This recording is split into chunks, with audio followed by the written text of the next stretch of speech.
Bienvenidos al informativo de Magnifica.tv, dedicado a ofrecer noticias de la Iglesia. Es miércoles 27 de mayo de 2026 y estos son nuestros titulares.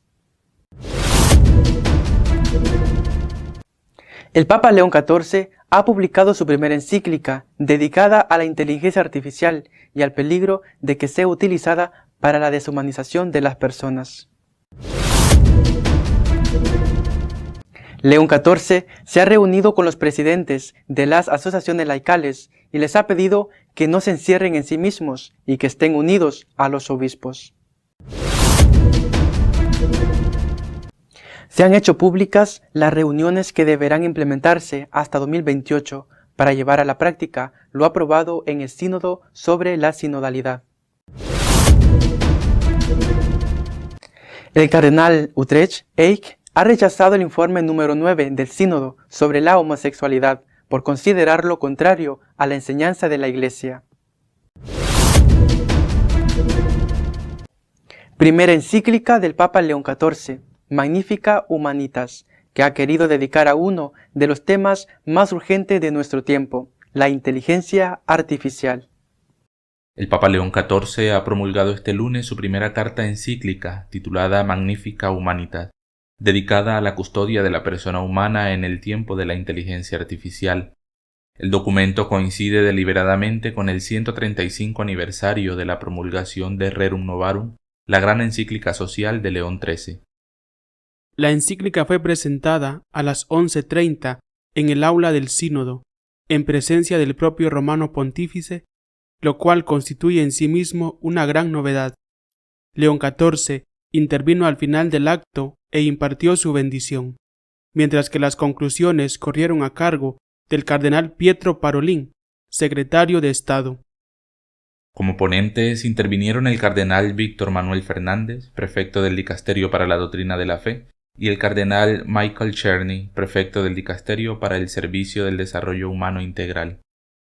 El panel de presentación incluyó a la profesora Anna Rowlands, especialista en teología política y doctrina social de la Iglesia en la Universidad de Durham, que aportó la perspectiva teológica. Desde el ámbito tecnológico participó Christopher Olah, de Anthropic, responsable de investigación sobre interpretabilidad de la inteligencia artificial. Completó la mesa la doctora Leocadie Luchombo, docente de Teología Política y Pensamiento Social Católico en la Jesuit School of Theology de la Universidad de Santa Clara, California. La elección del 15 de mayo como fecha de firma de la encíclica no fue casual. En esa misma fecha de 1891, León XIII publicó Rerum Novarum, considerada el documento fundacional de la doctrina social de la Iglesia.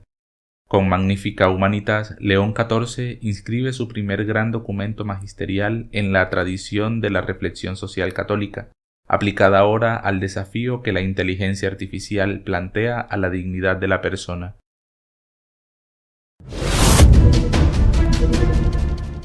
En la reunión con los presidentes de los movimientos laicales, el Papa les ha pedido que estén unidos a los obispos y que no se crean superiores a los demás. León XIV ha instado a los responsables de asociaciones laicales y movimientos eclesiales a ejercer su liderazgo con transparencia, apertura al mundo y arraigo en la comunión con toda la Iglesia. Lo ha hecho en un discurso pronunciado este jueves 21 de mayo en el aula del Sínodo, ante los participantes en un encuentro de moderadores convocado por el Dicasterio para los Laicos, la Familia y la Vida. El Papa ha dedicado su intervención al gobierno de las comunidades eclesiales, una tarea que ha enmarcado no como mera coordinación práctica, sino como expresión de la voluntad salvífica de Dios en Cristo. En la Iglesia, el gobierno no surge de la simple exigencia de coordinar las necesidades religiosas de sus miembros, ha afirmado.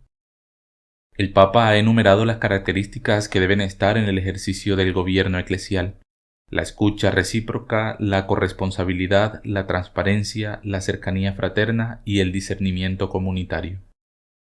ha advertido de que la pertenencia a un movimiento es auténtica y fecunda cuando no se agota en la participación en actividades internas del grupo, sino que interpreta los signos de los tiempos y se proyecta hacia el exterior, dirigiéndose a todos, a la cultura de la época y a los campos de misión aún no explorados.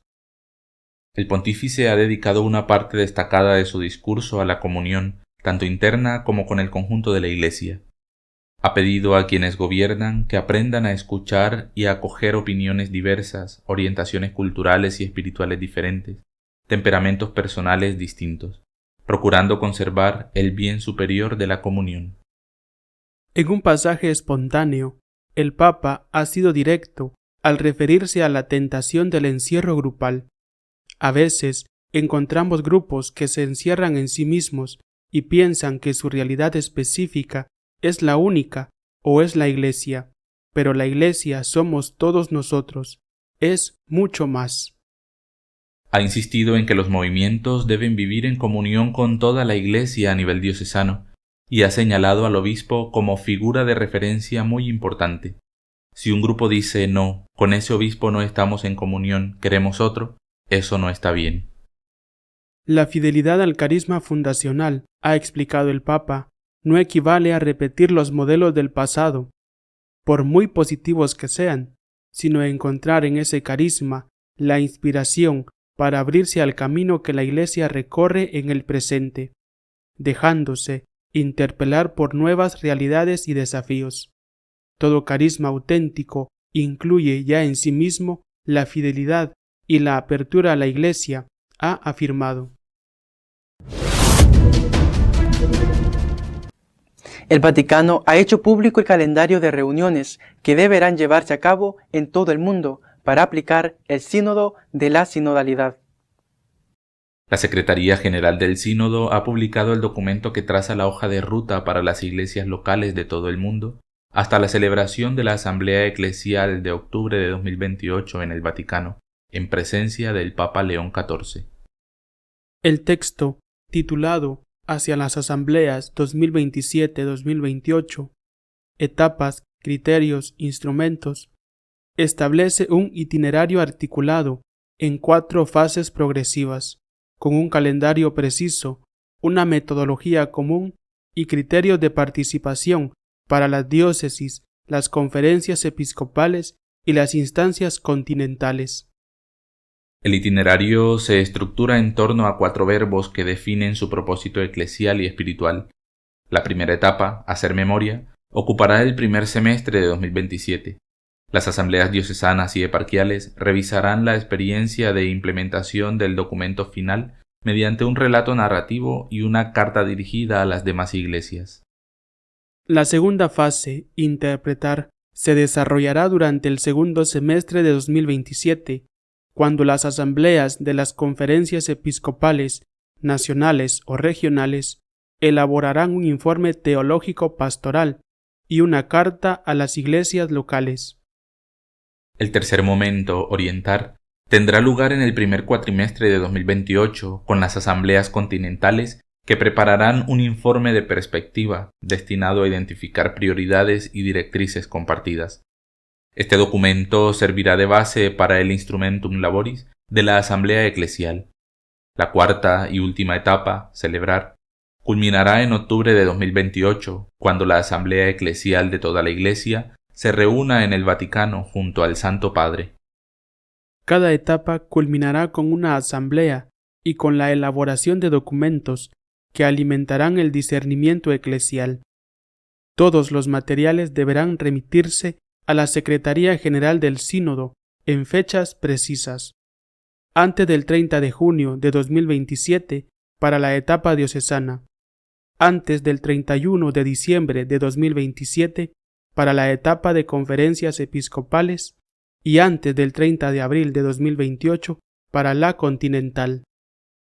El documento insiste en que la composición de las asambleas debe reflejar la diversidad de la Iglesia con atención a la relación entre hombres y mujeres, a las distintas generaciones, a la pluralidad cultural y eclesial, sacerdotes, diáconos, consagrados, miembros de asociaciones, movimientos y nuevas comunidades, fieles no integrados en estructuras organizadas, y a la presencia de personas en situación de vulnerabilidad o marginación.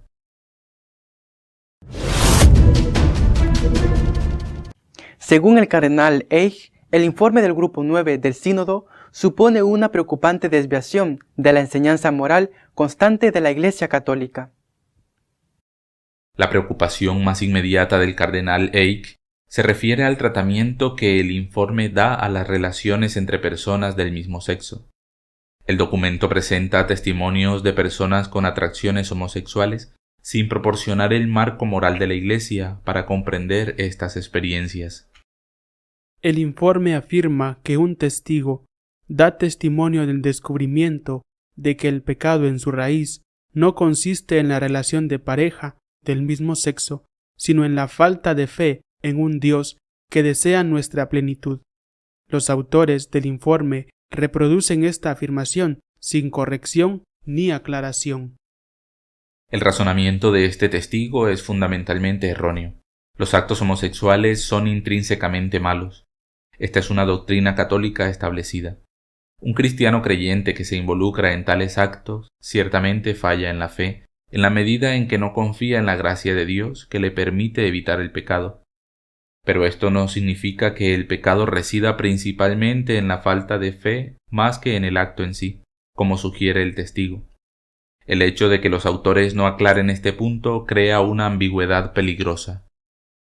Un segundo testimonio es aún más problemático. Este testigo buscó primero ayuda en Courage International, el apostolado católico que enseña a las personas que experimentan atracciones hacia el mismo sexo a vivir de acuerdo con la enseñanza de la Iglesia sobre la castidad. El informe presenta a Courage de manera negativa, sugiriendo que separa la fe y la sexualidad. El testigo encuentra finalmente refugio en comunidades cristianas y con sacerdotes que acogen a personas rechazadas por pertenecer a la comunidad LGBT.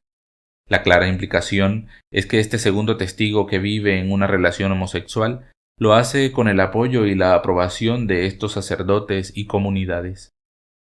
Al destacar tales testimonios sin comentarios doctrinales, el informe normaliza de hecho las relaciones homosexuales en el contexto de la Iglesia.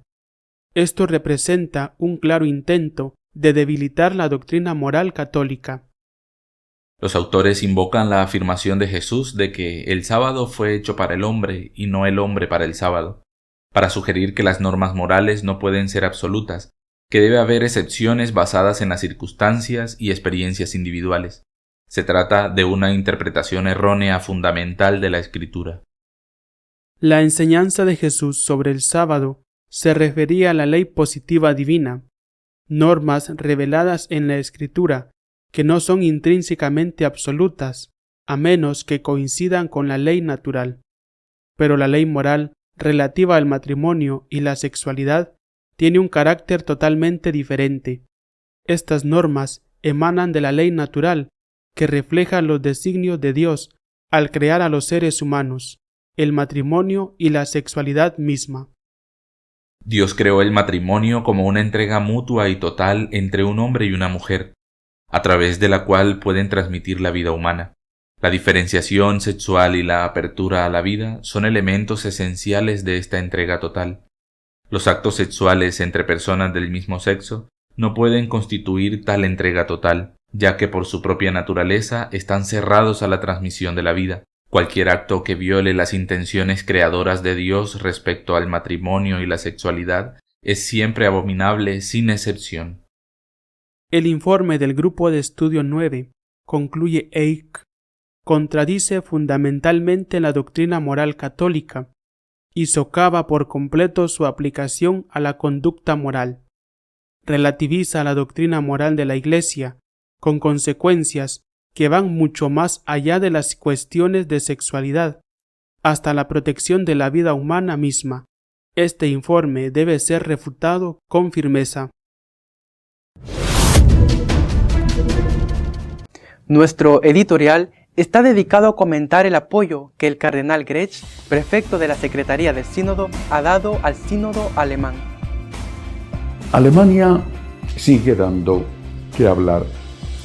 Esta semana se ha celebrado el Katholikentag, que es la reunión bianual de los católicos alemanes, los laicos, por supuesto, obispos, sacerdotes, una reunión muy importante que se celebra cada 2 años y que sirve para tomar el pulso a la situación de la Iglesia Católica en Alemania.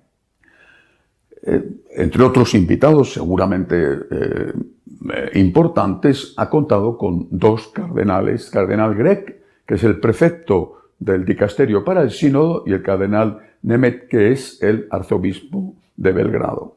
El cardenal Grech se ha deshecho en elogios hacia el camino sinodal alemán. Por ejemplo, ha dicho que es una obra del Espíritu Santo. Ahí está dicho todo. O sea, no importa que hayan aprobado cosas que el propio Papa ha dicho que no se pueden aceptar, como la bendición a las parejas irregulares. Es una obra del Espíritu Santo. Más aún, entre otras cosas, el cardenal Grech ha dicho lo siguiente: debemos caminar juntos y, por supuesto, respetar el ritmo de cada uno en la medida de lo posible, pero en cuanto a los más rápidos, no se les debe frenar. Está hablando en Alemania a los alemanes sobre el sínodo alemán y dice que el camino sinodal es una obra del Espíritu Santo y que no se les debe frenar. Repito, no importa si el Vaticano ha dicho con reservas desde el Papa Francisco que había que tener mucho cuidado porque hay cosas que no se estaban haciendo bien. No importa que haya obispos alemanes que no estén de acuerdo con el camino sinodal. No importa que el Santo Padre haya dicho que explícitamente que algunas de esas cosas, seguramente hay muchas más, no deben ser aprobadas y no se deben llevar a cabo. No importa nada de eso. Para el cardenal Grech, el camino sinodal no debe ser frenado. Interesante. El segundo, el cardenal Nemeth, el arzobispo de Belgrado, ha descendido un poco más a detalles y no solo ha dado su bendición al evento, sino que lo ha puesto como ejemplo de por dónde debe ir el conjunto de la Iglesia. Con una pizquita de ironía justita, ha dicho lo siguiente: la Iglesia alemana trabaja con mucha rapidez, avanza sin demora, a veces no escucha otras voces e incluso disfruta provocando a la curia. La pizquita de ironía estaba aquí. Eso forma parte de su estilo. Sin embargo, el cardenal Nemeth considera que dicho estilo es necesario. Observamos el proceso sinodal, pero también la convergencia entre el proceso alemán y el proceso de la Iglesia universal. Eso es muy evidente, ha dicho. No pasa nada. Es el modelo. Es lo que tenemos que hacer todos más pronto o más tarde. No hay que frenarles. Pues no es extraño que con estos elogios haya un sector de la Iglesia que considere que no puede mantenerse en unidad con la Iglesia porque la Iglesia es la que se ha separado de la enseñanza de Jesucristo. Se le están dando argumentos a aquellos como los lefebrianos que prefieren ser cismáticos porque consideran que los que son cismáticos son los católicos. Ninguno de los 2 cardenales, quizá no se enteraron, ha dicho ni una sola palabra.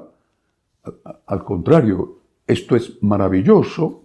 Ninguno ha dicho una sola palabra sobre que, por ejemplo, en el Katholikentag de este año ha habido un taller para explicar cómo debe llevarse a cabo el sadomasoquismo, literal, lo digo porque es lo que ha ocurrido, o qué significa la transexualidad y cómo aceptarla. No pasa nada. Esto es maravilloso, no hay que frenarlo. Se quejan de que haya muchos que digan que la Iglesia Católica ha dejado de ser católica cuando esto es lo que está sucediendo. También se ha hecho pública esta semana las reuniones que van a tener lugar de aquí al 2028, el programa de reuniones para aplicar a las diócesis y a los otros organismos lo que se considera necesario para que la Iglesia sea sinodal. Desde luego hay muchos que viven felices en medio de la burocracia. Más reuniones. Me recuerda un viejo comentario que escuché hace ya muchos años a un sacerdote. Cuando vuelva el Hijo del Hombre en su gloria, no se va a encontrar a la Iglesia unida, pero sí se la va a encontrar reunida.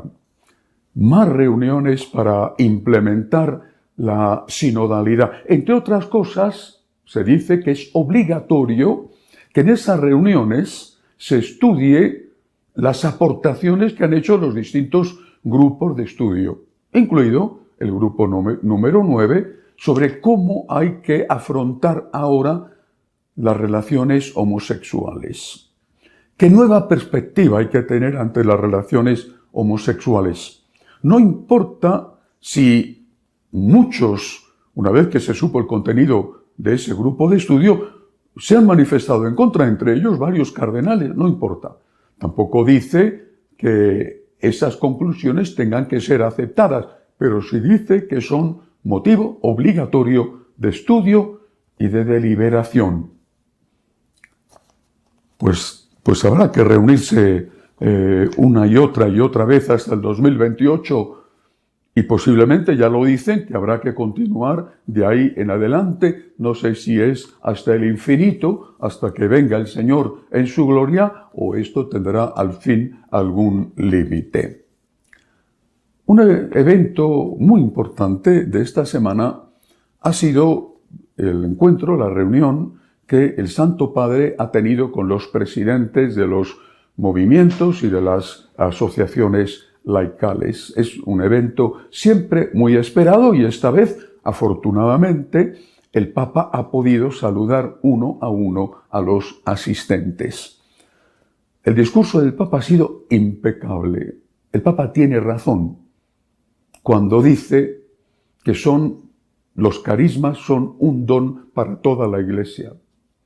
El Papa tiene razón cuando dice que los carismas no pueden encerrarse en sí mismos y que de ningún modo pueden considerarse cada uno de ellos superior a los demás y mirar por encima del hombro a los otros carismas o al conjunto de la Iglesia. El Papa tiene razón cuando alerta del peligro de la autorreferencialidad. El Papa tiene razón cuando dice que los que gobiernan estos movimientos, estas realidades eclesiales, no pueden convertirse en unos déspotas, sino que tienen que entender su servicio de gobierno como una parte esencial del servicio que ellos como personas tienen que hacer a Cristo nuestro Señor. No están para mandar, sino para servir. El Papa tiene razón cuando dice que los movimientos tienen que estar unidos a la jerarquía de la Iglesia y que la jerarquía, se supone que en último término el Vaticano, es la que tiene que discernir cuando hay allí un carisma o no. Todo lo que el Papa ha dicho en su discurso es correctísimo, el Papa tiene razón. Pero ¿qué sucede con lo que no ha dicho? Por ejemplo, entre otras cosas, el Santo Padre ha afirmado lo siguiente: nuestros movimientos deben buscar verdaderamente cómo vivir en comunión con toda la Iglesia a nivel diocesano, y por eso el obispo es una figura de referencia muy importante. Y si un grupo dice, no con ese obispo, no estamos en comunión con él, queremos otro, eso no está bien. El Papa tiene razón, pero seguro que cuando lo dice es porque Hay movimientos que dicen, con este obispo no estamos en comunión. Pero ¿no sucede también, incluso muchísimo más, que hay obispos que rechazan a los movimientos, incluso a aquellos que tienen una aprobación pontificia, y que lo hacen no porque sean movimientos autorreferenciales, llenos de soberbia, que se consideran superiores a los demás, etcétera, etcétera, etcétera, sino porque los movimientos suelen ser conservadores. Y esos obispos son liberales e incluso radicalmente liberales. Y el rechazo no se debe a que estén haciendo algo mal, a que no sean evangelizadores o a que no tengan iniciativas de amor al prójimo, de caridad hacia los más necesitados. Se debe a que son conservadores y esos obispos son liberales.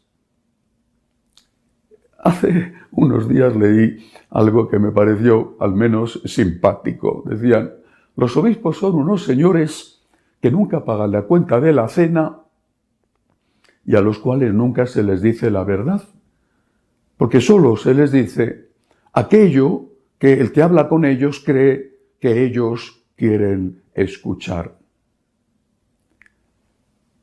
¿Está escuchando el Papa a todos? ¿O está escuchando solo a aquellos que le están contando que la vida es maravillosa, que los movimientos son siempre peligrosos, que hay que tener muchísimo cuidado con ellos, por muchos motivos, por sus fundadores, por su autorreferencialidad, porque son unos soberbios? ¿Está escuchando lo que están pasando los movimientos? El clima de sospecha, de temor en el que llevan años viviendo.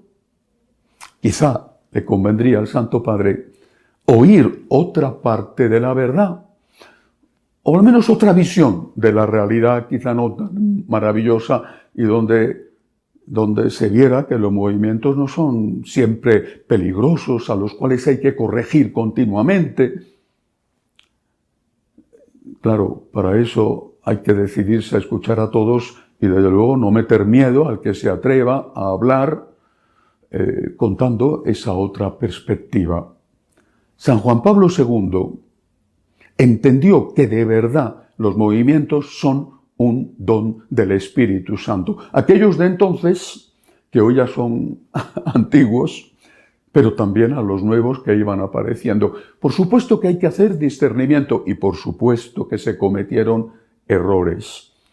Pero el resultado en su conjunto fue extraordinario. La vitalidad que se aportó a la Iglesia fue excepcional. Si solo se limita la Iglesia a mirar con lupa los defectos, los errores, los peligros, en lugar de hacer, además de eso, en lugar de hacer un esfuerzo por apoyar, por alentar, por corregir con amor, pues entonces esas obras inestimables y excelentes del Espíritu Santo quizá se queden bajo tierra porque las semillas que el Espíritu Santo ha puesto ahí pues no logran germinar.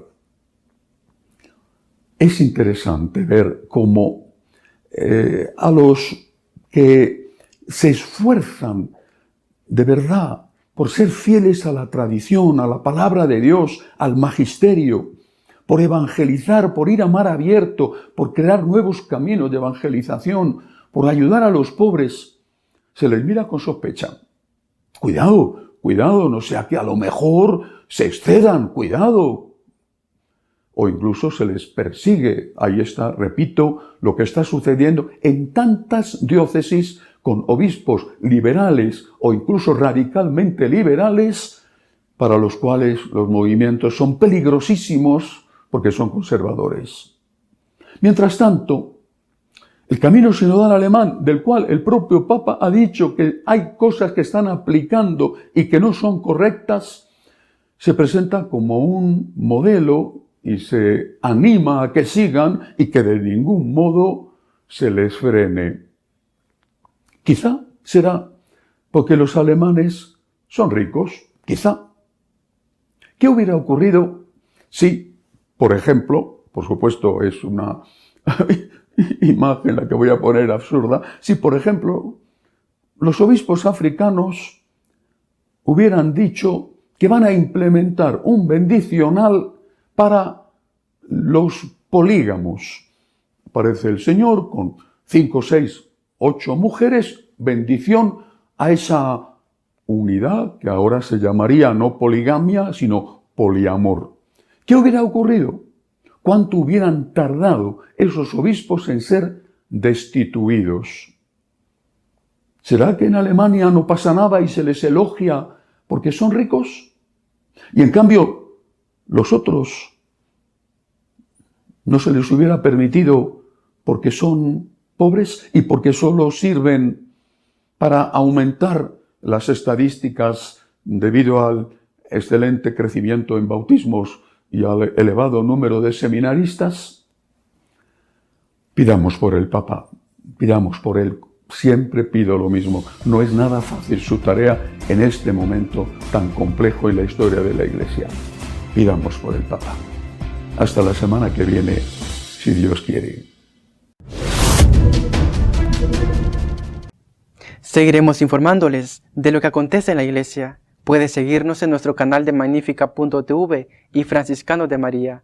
Hasta la semana que viene, si Dios quiere.